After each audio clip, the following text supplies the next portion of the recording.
Hey guys, how's it going? My name is Adam. Today I'm going to show you how to back up how to back up Google Chat.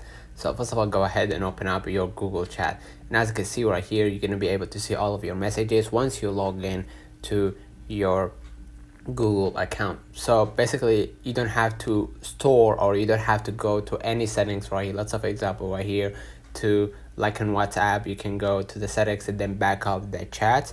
You won't have to actually do it.